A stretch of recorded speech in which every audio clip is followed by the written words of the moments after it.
My name is Michael Kornbluth, your host for the Do It All Dad Year podcast, dad-friendly entertainment for you and me. Getting paid to work from home can make our kids great again. And this is episode 12 for the Do It All Dad Year podcast, Waste of Height.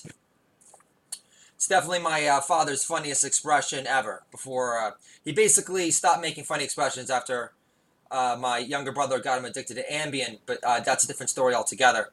So I wanted to talk about being a waste of height and how that has affected the direction of my life since my dad was hell-bent on prematurely branding me as a waste of height in high school. Because, back then, the highlight of my basketball career, my varsity year, senior year, was scoring a whopping 12 points against an all-Japanese private school team based in the snuggle-soft confines of Westchester County, New York. Every player on the team was half my size. Every time I drove to the hoop, my defender ran away scared from me, like he was a movie extra in a Godzilla film.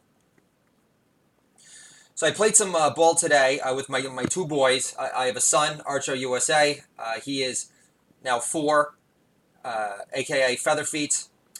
God definitely came through when I prayed for him not to inherit my knock-kneed putziness. So thank you again for God for over-delivering on that front. And I was also with my newborn son. He's no longer a newborn. He's 1. I call Samuel Bam Bam Gigolo because he's very athletic for a guy his build. Also call him a.k.a. Gorilla Grip because when he was only 4 months old, my eldest daughter, Matilda, singing Rose, female Flash at 7, said, "Daddy, get him off my ear. He's going to rip my earring off and take my ear with it." True story. At 4 months. I actually didn't pray for God for Samuel to not inherit my knock-knee Jewy putzy gene. I don't know why, but either way, it's really great when you got 3 kids because you're able to do fun compare and contrast. That is assuming that they were blessed with incredible athletic prowess and they're not just consistent knock-knee putzes all the way down the line. So some advice for aspiring do-it-all dads that helps to mix up the interbreeding and find a athletic Gentile like I did. Now, bear in mind, my wife, she always said, I was a phenomenal track star, super fast like my father, who competes in half marathons, and very great soccer player, coaches, whatever, blah, blah, blah. Now, I'm thinking, okay, so I've got myself a real athletic dynamo on my hands. Living in Park Slope, this is ages ago. We're talking light years ago. Like back when Lena Dunham had much skinnier arms and wasn't so full of herself. And out of nowhere, my wife has a friend of her, and she does a cartwheel. I never saw my wife do a cartwheel before. I can't do a full from cartwheel. That's certainly not happening. And I was really excited to watch her do it, and it was a complete horror show. It wasn't even like a half-form cartwheel. To this day, I give her a hard time. I give her grief for it. For not giving me any sort of mental preparation. It was the biggest devastation. I can think of bigger disappointments in my life, but that was definitely at the top of the list because it really changed my image of her no longer being this incredible athletic dynamo. But at the same time, I gave her grief, but my kids inherited her speed, so I'm the asshole. Here in the end, when it's all said and done. I love it isn't it great when you first fall in love? I mean, if anyone's fortunate enough to fall in love, especially during that sweaty sex period. Isn't that great, guys? The sweaty sex period when you're pulverizing your girlfriend's vagina at the time and you're powering down like a jackhammer, like a man possessed, and yet somehow the bed elevates as you're banging, pulverizing her vagina downward again and again and again. Yet the bed still elevates, defying all laws of gravity altogether. It's a beautiful thing. I definitely miss my sweaty sex period. Of course, who doesn't before eventually men marry these love of their lives and become sluts in a straitjacket. But so folks, I was playing ball today with my 2 boys, and I was stroking it today. Now, thank God for YouTube, right? Do it all dads. The fact that we can actually doctor our jump shots and make necessary adjustments. Again, these aren't conversations I had with my dad. He was able to benefit from the internet back then. But then again, I can't say I would have taken advantage of it either. just like working remote. But that's a different story altogether. But what I realized is that I still really need greater lift. And how am I going to do that? My jump shots? I have to give up drinking the beer, folks. I have to. I mean, I'm a father of 3 now. I can no longer afford to spend so much time hungover, recycling, living reminders of my lushiness as entire Rocky marathons and AMC pass me by. So I'm 6'4" to be exact. It's called about, this is the Waste of Height episode that was inspired by a documentary on Andre the Giant that I saw on HBO last night. That was fantastic. We'll get to that later on. But it's great to see Andre in his prime. I mean, it's really something else. He hated the Iron Sheik. I totally forgot his move where he would casually step on someone's chest, where he literally felt like 480 pounds of like complete rock-solid colossusness, literally destroy your insides. That was something else. And it gave me renewed respect for like Macho Man. Like Hulk Hogan went out of his way to say Andre hated Macho Man, really wanted to make him his bitch, because if you didn't respect Andre, he made you feel it. So, reminds you of that one line from Rocky 3, right, guys? Where Hulk Hogan, he's called Thunder Lips, and he says, "Does this feel fake, meatball? Does this feel fake? It's all fake, meatball! All fake!" That reminds me, this is my quick aside. My impersonation of Louis C.K. hosting the Oscars next year. I still jerk off. Whenever I Google Jewish MILFs on Google, the search comes up empty. And all that comes up is a link for meltonamuff.com. If I use a hashtag for Sarah Silverman attached. Yeah. That was a nice recovery, because I definitely didn't deliver that joke the way I wanted to, but that's okay. meltonamuff.com. Whenever Louis C.K. does a Google search for Jewish MILFs, the only thing that comes up is for Sarah Silverman on meltonamuff.com. So slim picking. So he still jerks off to Sarah Silverman. That was the thrust of the joke. Sorry, guys. I still jerk off to Sarah Silverman. Whenever I Google Jewish MILFs, the only thing that comes up is Sarah Silverman on meltonamuff.com. Yeah, I am totally digging myself a hole here. This is very comical. How I lost my mojo in one swoop. Unbelievable. So, I was talking about... So I'm 6'4" to be exact. The reason why I never played my size in high school is because I never developed like any semblance of like a mojo or like big pimp and strut like Jay-Z, because my younger brother lost his virginity before I did, which made me feel like a big brother bust. I felt like Eddie Curry on the Knicks with that shittier hook shot. My younger brother of 3, and I'm not making this up for comedic exaggeration, my younger brother of 3 years also hit puberty before I did, on top of losing his virginity. On top of losing virginity before his older brother of 3 years, which was my double whammy of shame at the time. From there, my younger brother of 3 years proceeded to bang the 3 hottest girls in his class that I tried to jerk off to at the time but couldn't. The only thing that came out was pee, which was total torture because I didn't know the difference, as pathetic as that sounds. So, I don't know if you guys, I'm a big metal guy. I grew up in the age of like hair metal and the cherry pie and all that stuff. I have distinct memories of like blowing off homework so I could watch the cherry pie video in that endless loop. This is of course, before YouTube emerged. Oh, and by the way, yesterday, my last episode was talking about my obsessive history with Twitter, and I was talking about some of the highlights, and another highlight was being able to connect with Bobby Brown, who is the pinup from the cherry pie video. She married the lead singer from Warren, who's no longer with us, and she wrote this book where she talks about she ended up getting addicted to crystal meth, and she talks about how she banged Tommy Lee, and she also banged Leo, and apparently like Leo is like super endowed too. So I did some sort of joke about Leo. I really wish I had it here at my fingertips, but I don't. And so I reached out to her, and I was able to make her laugh. And not every guy could say that they were that close. And then what's really great, she turned her life around. She got a realtor license, and she made something of herself. And I haven't read her full book yet, but she's definitely got fiery personality. And Bobby Brown, if you're going to talk in terms of like the hottest hair metal video vixens of all time, she is right up at the top of the list.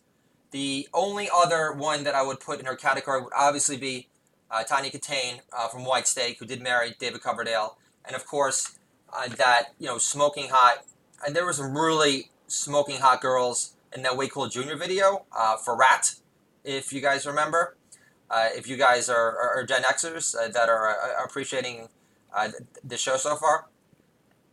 So, but by the way, the lead singer of Warrant, his name is Janie Lane. The great Janie Lane. Sometimes She Cries, Heaven, definitely one of my favorite, hair metal, crooners of all time. I'd written a pilot called Heavy Metal High, and I had wrapped up that first episode where I basically overcome my putziness. I have my slow dance moment during a bar mitzvah, and at the end, I do this. Everyone remembers Fun Dip, right? So earlier on, I completely fumbled where I tried to do like the dice move with like the cigarette, behind the head, and then I do that with the Fun Dip, and I do it in a very confident, cocksure way. And the episode ends where I talk about how Janie Lane ended up marrying Bobby Brown. And I don't line about talk about hitting the mother load. Oh, my wife hates any sort of association with Andrew Dice Clay. So, but what's new over here? So, to make matters worse, growing up as a kid, my mom, I'll never forget this. Again, this is not made up. She got me a book called the 12 Stages of Puberty for Hanukkah one year, right?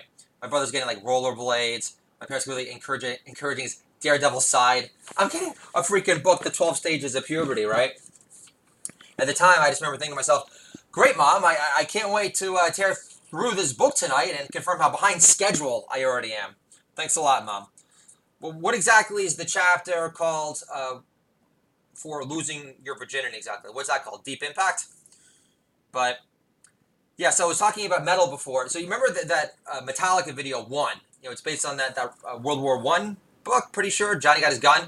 And I bet I just butchered that. But the point being, this guy, great video, Metallica, it was black and white. It was like 12 minutes long. And it's all from the perspective of this veteran. His life is completely in shambles. He has like no reason to go on because he's completely limbless.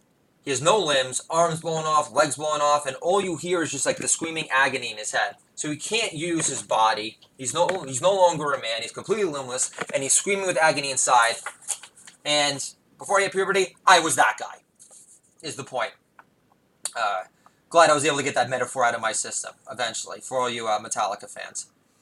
But I've always been a late bloomer. It's been a reoccurring theme in my life. Yeah, I've been playing perpetual catch-up ever since. Never had that sex talk with my dad. I could not have been less prepared for losing my virginity. My sophomore year in college. I remember I was going down on her, and she's like, well, I'm on my period. I could blow you. And I had no idea what that meant. I don't have a punchline for that. I'm just trying to, reveal my heart a little bit, and not just, hide behind, glossy shtick. It's not the entire reason why I'm doing this.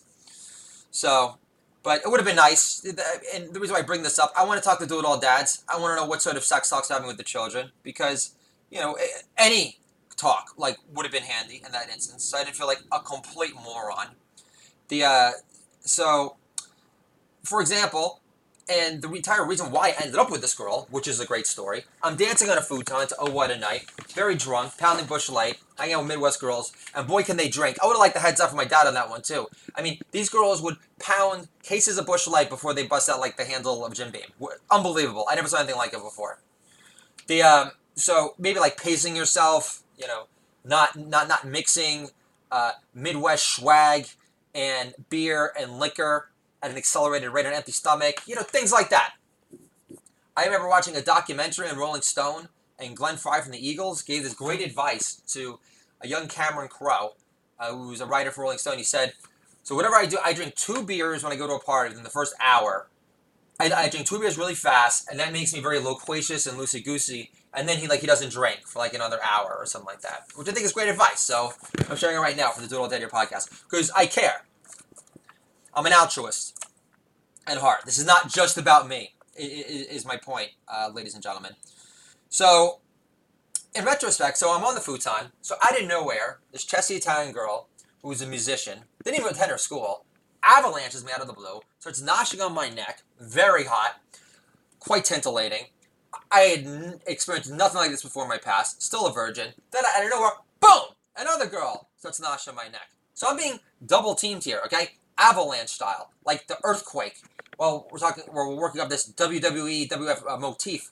So it was super hot. Now, if I would have had like a three-way talk with my dad, we could be talking about the greatest three-way story of all time. But it didn't work out that way. Now, did it? Now, eventually, I mean, I can't complain. You know, I caught up later in life. I can't say that I've had a three-way. This podcast is certainly going to eliminate from any jobs from corporate America for the near future. I'll tell you that much. So please review my podcast on iTunes and on Google Play and on Spotify so we can get some, dare I say, family-friendly advertisers. Is that even going to happen at this point? I mean, I'm like pigeonholing myself. I mean, like it was like Astroglide going to be like the only doable advertiser left. I'm going to have to start like exploiting whatever advertisers work for the Howard Stern show over here. So my point being is, it would have been nice if I would have had that like that three-way conversation. Or any conversation. At least now with my kids, with my two sons, they're very good-looking boys. For both of them, they always get, is that a girl? Very encouraging sign. Definitely a sign that they're going to have a hard time getting dates when they get older. I'm sure Leonardo DiCaprio, was confused for good-looking gals, like a young Bret Michaels or Janie Lane in the making. Those are hair metal pinups that I had plastered all over my bedroom walls growing up as a kid. I called it my wailing wall of metal. I'll never forget this macho Italian painter came in one time, and he gave me this like look of disgust. He's like what's up with all the pretty chicks on the walls? Like went out of his way to make that like House of She-Male stain like stick to me good. So which is really comical. I didn't even know what she-males were back then, but yeah, there was lots of heavily make-upped hair metal frontman gods plastered all over my bedroom wall as a kid. Circus Magazine was my Rolling Stone. And however, the main allure was definitely the hair metal vixens, and of course the music. So, but I'm not going to turn this into a conversation about bisexuality, or I'm not going to start reading from the Albert Kinsey's book on human sexuality, whatever the hell it's called. But great movie, by the way, with Ralph Fiennes. Not Ralph Fiennes. What's his name? The guy that's in Schindler's List. I'll think of it in a second. Liam Neeson. There we go. Brain hasn't turned to complete mush just yet. So, Kinsey, great movie. They were pumping him out back in the day. Billy Condon film, I think, from what I remember. He also did Dreamgirls. So, yeah, if I were to have that sex talk, with my sons today, this would be my advice for the three-way. I would say it would be this.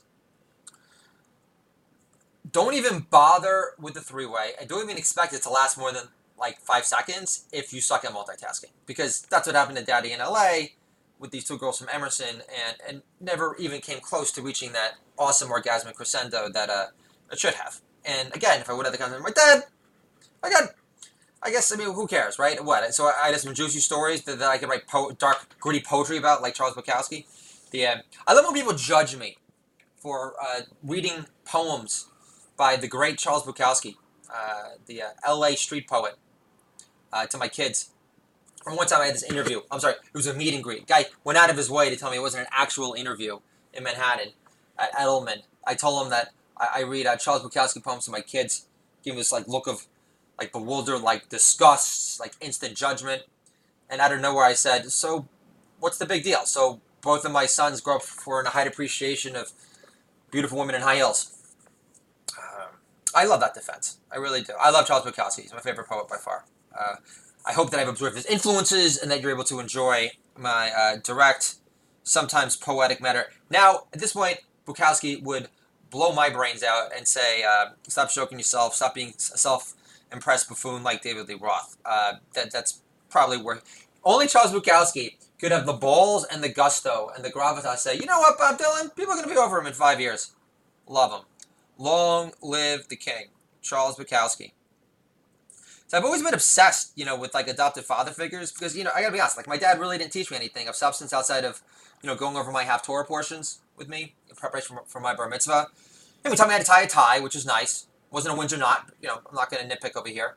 And my dad did introduce me to the last waltz, in addition to like a half-form, half-ass hook shot. And he also taught me, to hate my pubescent, low self-esteem self wholeheartedly. So, he didn't like completely fail me in the teaching department.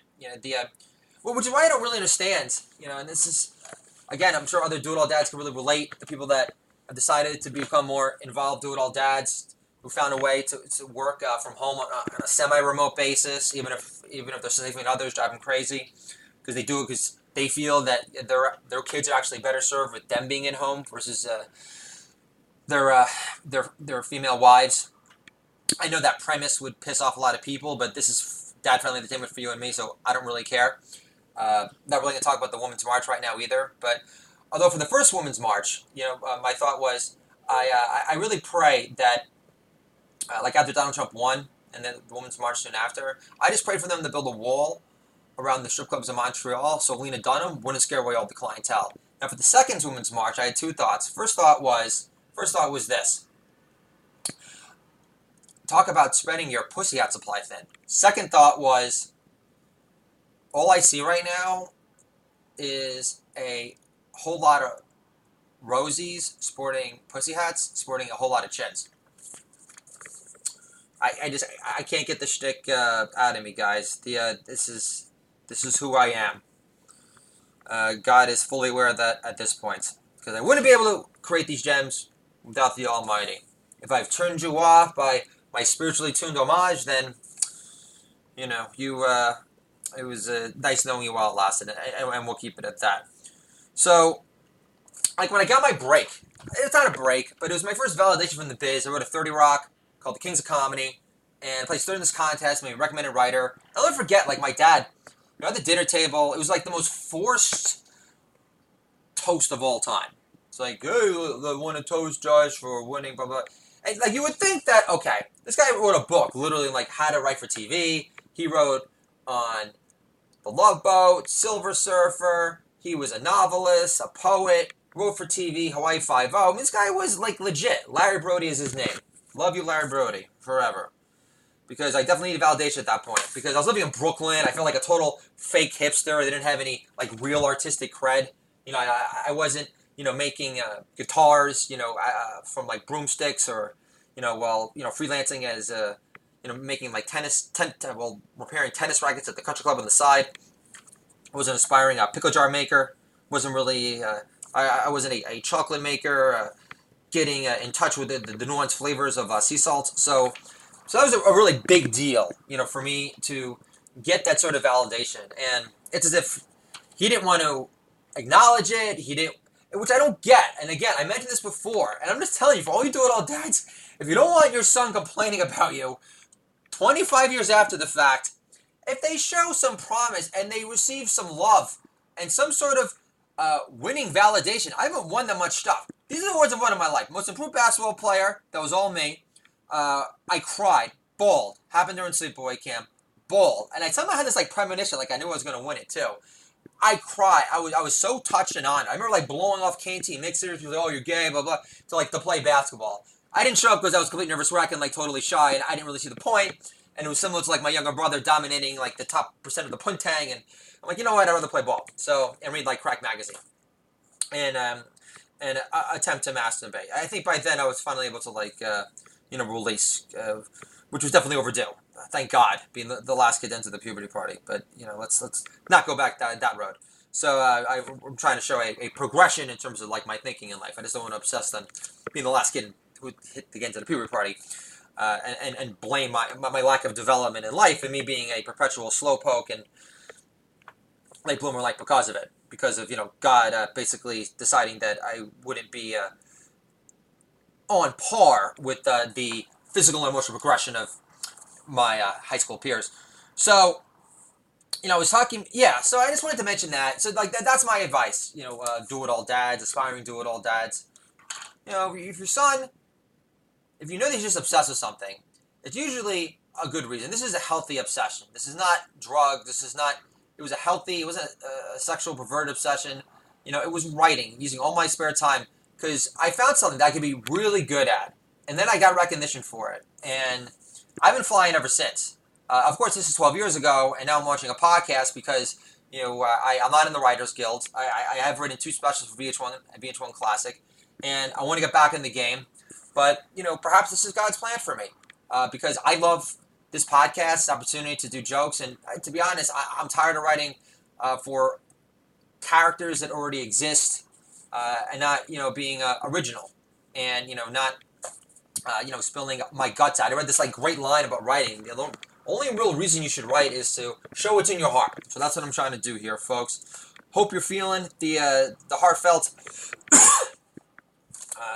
heartfelt meaning and can appreciate my overriding lofty goals for what I'm trying to do here. Really appreciate your attention so far. So anyway, so to prove that I wasn't a complete waste of height, one time, I've always bonded my younger brother. We're playing basketball together. So one time I was living in Queens, and I was living in Astoria to be exact. It was so annoying when people would say, Queens is so hot, Queens is so hot. Whenever I'd run into these hipsters that were this place from Brooklyn that can no longer afford Brooklyn anymore, they try to oversell the stock of Queens, like a young Donald Trump on the rise. They say, Queens is so hot, Queens is hot, Queens is so hot, and I would say, no, it's not. Compared to Manhattan and Brooklyn, Queens is the slappy third Kardashian sister. The extra greasy one that's easy to pound at 3 in the morning, like a lamb gyro in Astoria. So I found this one basketball court. It was on the outskirts of Queensbridge, home of Nas. And so I started playing at these different courts, started playing with the brothers so I could really force myself to get tough, proving my waist to height. So at this point, I wasn't looking for a pickup game. I was just going to play with my brother, and it was close to where I lived. And then out of nowhere, these 5 African-Americans show up on the other side of the court, all wearing the exact same uniform. All sporting cornrows, white beaters, cut-off jean shorts, looking like they all got dressed up for a Coolio Appreciation Day. And then out of nowhere, the leader from the Gangster Paradise Coalition yells out, "Yo! Blacks versus whites!" Immediately I tense, and then I bend over to talk to my brother and say, "Yikes. This basketball court just turned into a prison yard scene real fast. I think we better start looking around for some neo-Nazis to protect us. After all, we both didn't watch every single episode of Oz for nothing. And the fact that we're both 50% Jews and mom converted, and the fact that we don't have glaring Jewish nazis are major assets to us right now, is all I'm trying to say." So, in retrospect, I think that it would have been really great, because this is the Do It All Dead Year podcast. I would love to interview LaVar Ball at some point. I don't really approve of how he handled Trump saving his kid's ass after he almost spent his entire life in a Chinese prison. But outside of that, I like his ideas. I like the idea of him trying to start a league that's like a tweener league between high school and the pros, where these guys can make a livable working salary and still compete and improve their skill set before they go to the pros, instead of going to college, not having time to study, and getting paid nothing while universities continue to exploit them for all they're worth. I think that is a great outside-the-box idea. I appreciate the salesmanship, him being involved dad, where, let's be honest, there are a lot of African-American fathers who are not, and I say that, stats don't lie. 75% of African-Americans end up in jail as a result of fatherless homes. So what does that say? So I can't wait to actually interview do-it-all African-American dads on this podcast, because I just think that'd be a riveting interview. And, hey, I'm gonna quote the big Don, the big Donald J. Trump. You're gonna think big. So LaVar Ball would be a great interview. So having LaVar Ball, I would love to have LaVar Ball as a substitute coach dad growing up. He would definitely he would get very creative. He would find a way to get Rihanna to pop my cherry. When I was my junior in high school, so I could feel like a big ball. I feel like a bigger baller inside, right? Somehow he'd find a way to convince her to pop my cherry by offering her future profit points. In baller wear. Or I can see LaVar Ball definitely throwing me house parties in my honor, but only inviting stuck up Jenny from the block. And then 5 minutes into the party, things get very awkward when out of nowhere he LaVar Ball jumps in between us and says, "The Yahoo bottle doesn't spin itself, bitch." So my wife's from Australia. I don't know if I mentioned that before. We wanted to get married there. Yeah, my mom shot that down real fast. My parents were in New York back then. Now they're retired in Scottsdale, Arizona. So my mom calls me up. She goes, Josh, Michael, my actual name is Michael Joshua Kornbluth, but my parents call me Josh. I know I've had that mix up a couple of times in the show, but I plan to actually change my name to Michael Joshua Kornbluth because I like the religious significance behind it, because Michael was ultimately responsible for kicking the shit out of the devil. And I like to view that as symbolic in terms of like conquering my demons. But we'll have a demon episode later down the line for the Do It All Dead Year podcast. So my mom calls me up and she goes, Michael, Australia's a very long flight from New York, and your father doesn't love you that much. So the compromise that I came up with for my wife to appease her, I said, babe, I know we can't marry in Australia, but assuming we have a boy one day, instead of hiring a rabbi for the kid's circumcision, we'll have Crocodile Dundee, just so we can hear a room full of Jews say, now that's a knife. You could chop it all off with that thing.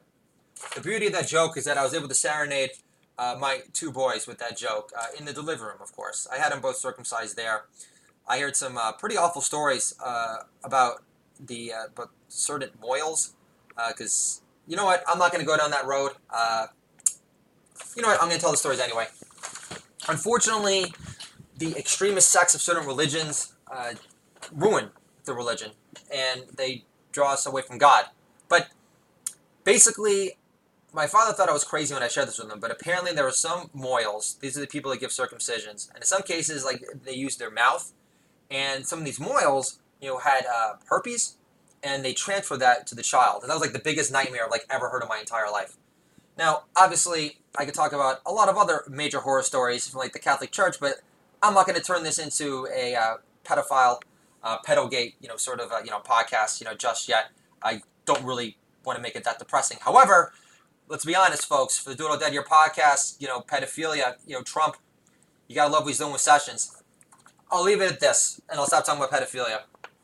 Obviously not a funny subject matter, but at least this, I attempt to put a comedic spin on it.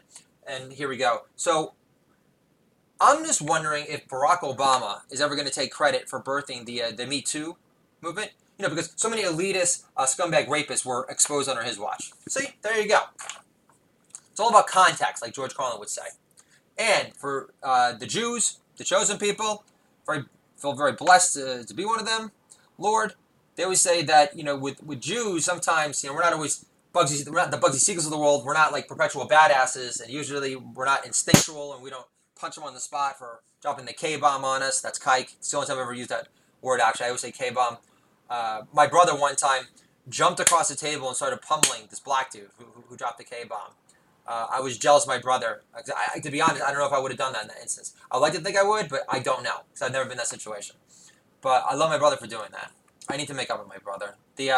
But that's another story down the line. He said some really mean, awful stuff, but I don't want to get into it. So I was talking about the Me Too movement. But the Me Too movement is completely useless it doesn't really mean anything at all until Harvey Weinstein and Bill Cosby are both getting rammed in the rear in the slammer for good. End the story, right? I think that's a fair assessment. But, hey, there's a silver lining, right? At least Harvey Weinstein's wife finally dumped Harvey Hairclumps Weinstein, so she could focus on her lifetime battle with amnesia, right? I just don't understand how I'm going to justify to my daughter how Bill Cosby was able to not spend a day in prison for 4 decades worth of rape. How do I justify that? What do I tell my daughter exactly? That the jury were worse judges of character than Seinfeld? Or do I tell them that in this post-Barack Obama world, the jury found it impossible to accuse a articulate African-American middle-aged man who sports so many family-friendly sweaters? I don't know what to say. Pretty speechless on that front. But I am glad in my first moral parenting stance after I had my daughter, which was insisting that she only watch Woody Allen films that came out pre-Sun Yi, and making sure she don't listen to Michael Jackson records that came out pre-Jackson 5. So at least then, my pedophile stance in terms of what entertainment offerings I spoke to my daughter were much more black and white. So I'm actually... so the only thing... This is my big beef with Australia, is... My only beef with Australia, I went there for my honeymoon. Melbourne's the best city. It's got the real soul compared to Sydney.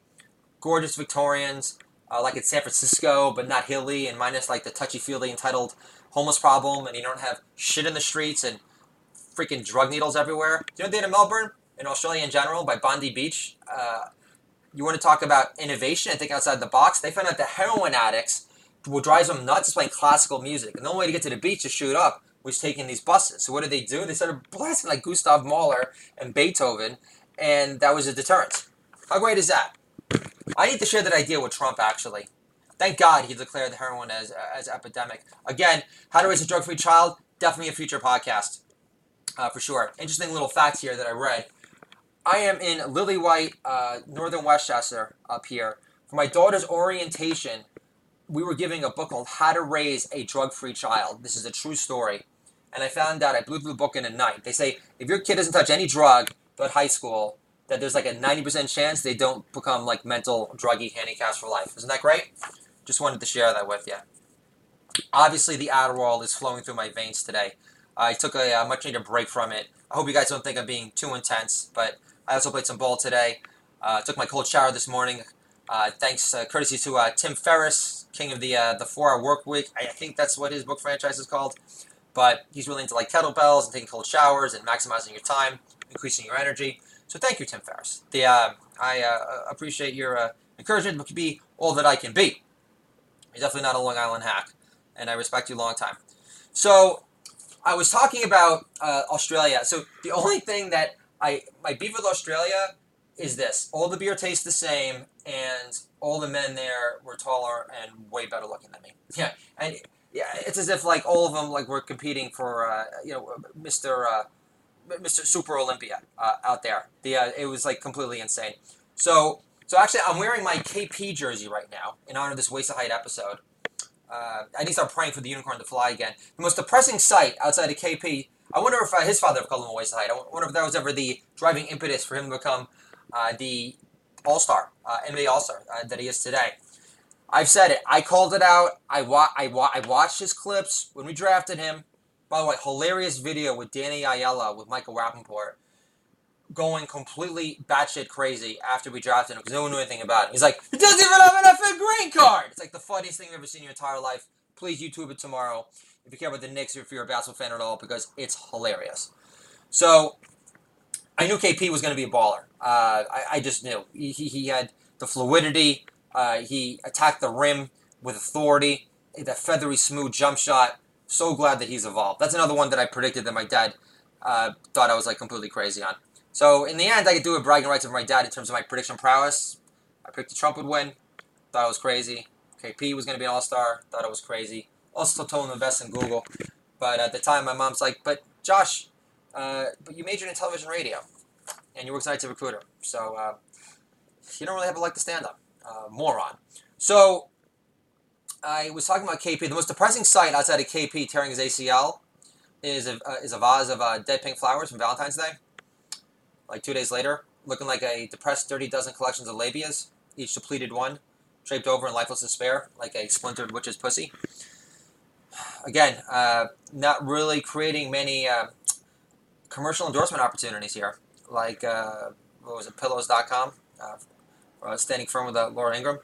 Yeah, then again, that's where you sometimes hide the crusty socks, so you never know. This is definitely not the Michael Savage podcast at this point. That's for damn sure. So this is an impersonation of a depressing tuck and talk with my wife. My wife says, "What's depressing?" I said, she goes, "KP tearing his ACL," and I said, "No, you being too tired to ever blow me again." Reminds me of the blowjob joke. So last week, my wife says.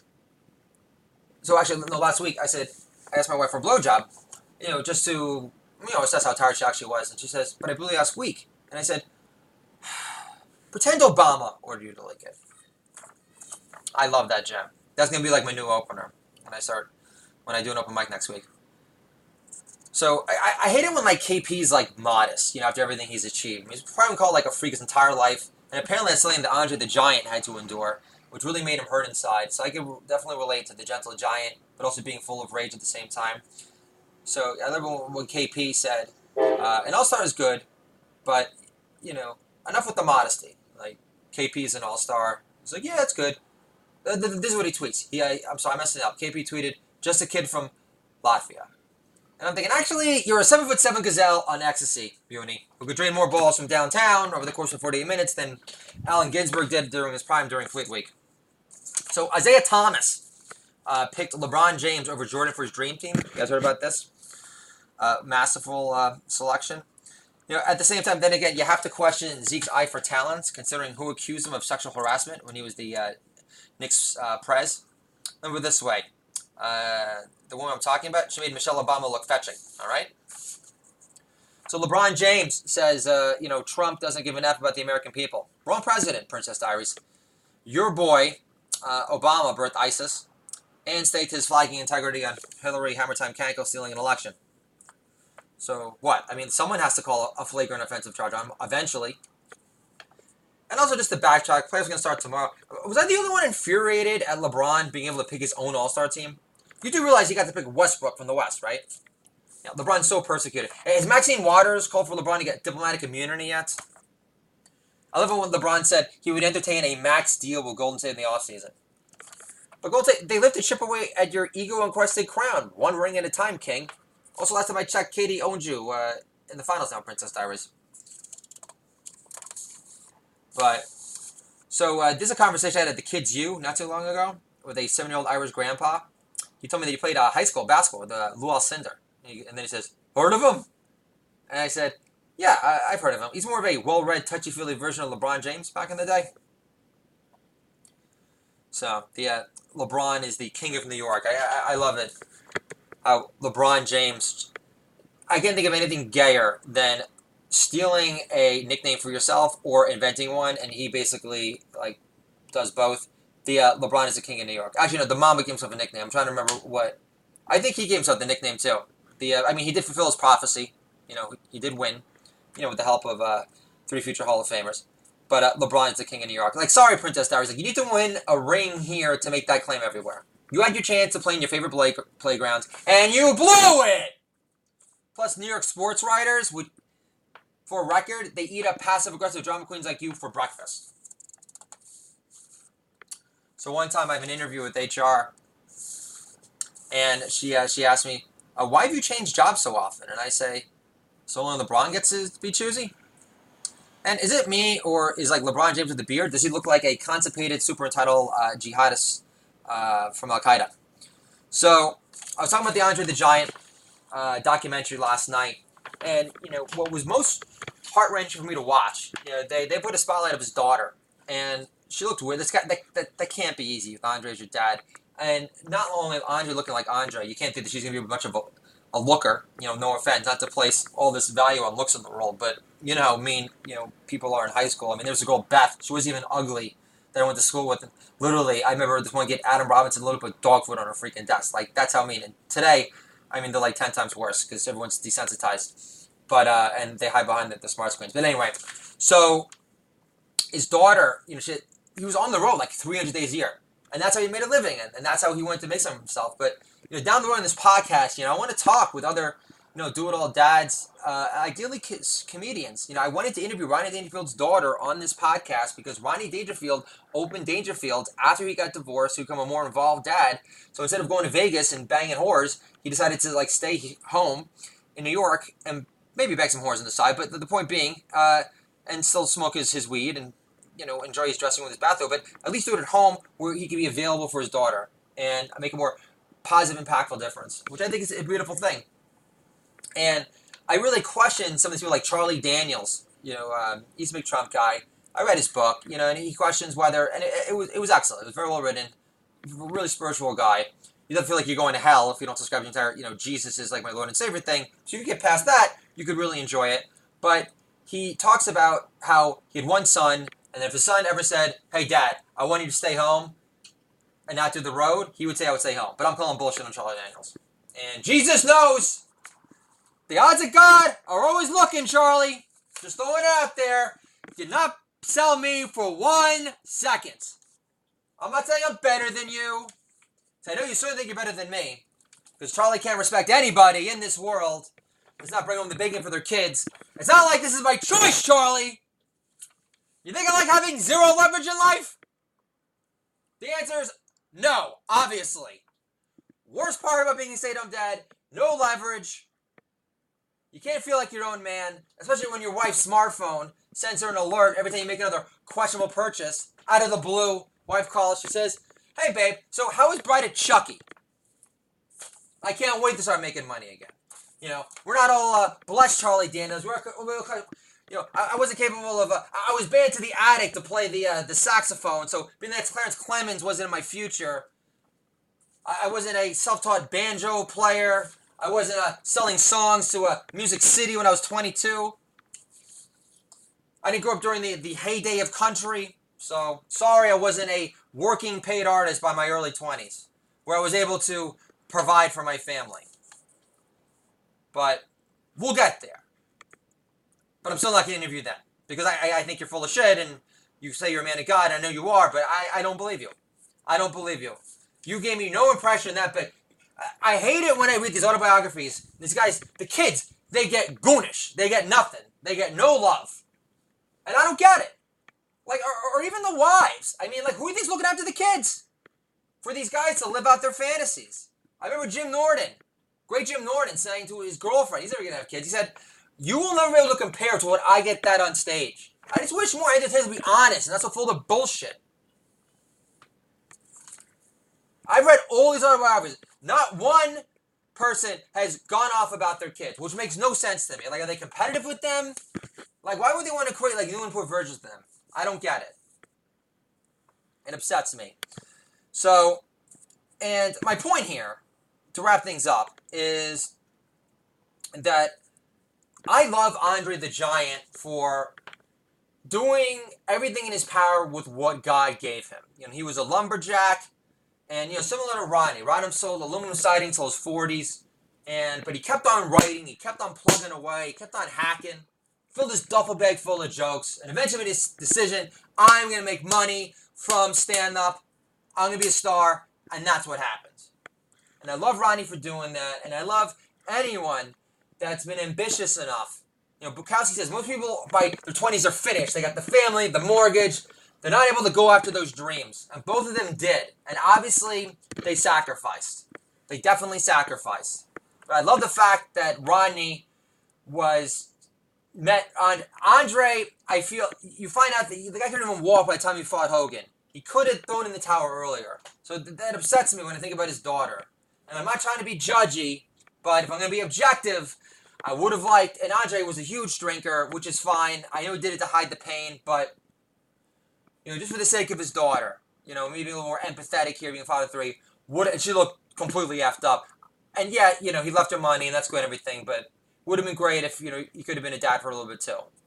Because, he was definitely not hurting for cash. So, and I would have liked to hear, like, one momentous bonding story with dad, and, she had goonish. Instead, I got to hear Rob Reiner, who, by the way, I think is a complete pedophile. Mark my words, that's why he's going so hard against Trump. You will hear about it. Yeah, looks like he aged like 50 years. I'm telling you, he is hiding stuff to the nth degree. He besmirches Andre. He never understood what he had to say. He was drinking. Oh, isn't this an interesting profession? F you, Rob Reiner. F you for disrespecting Andre the Giant. That guy had to endure more pain you ever possibly imagined. You'll probably never go to jail like Harvey Weinstein, so, that's probably true too. But I love Princess Bride. My kids love Princess Bride. And I know you directed it, but it wasn't your script. It was all William Goldman. You're a hired hack now in my eyes, Rob Reiner. You are off the list to the nth degree. Andre, I love you. It kills me you had to die alone in a hotel in Paris, all by yourself. That footage of your best friend, your drinking buddy, all torn up. Really wishing he was there with you. But I'm glad you had that best bud. A lot of guys don't. I know some people call their wives the best bud. It's different when you're talking about a male friend. And that's another reason why I'm doing this podcast, folks. Yeah, I wouldn't mind making some new friends who can reflect the new and improved me. But to be honest, it's not about me. It's about finding a dad that I could strike up a collaboration, a friendship with, people I could interview in the show.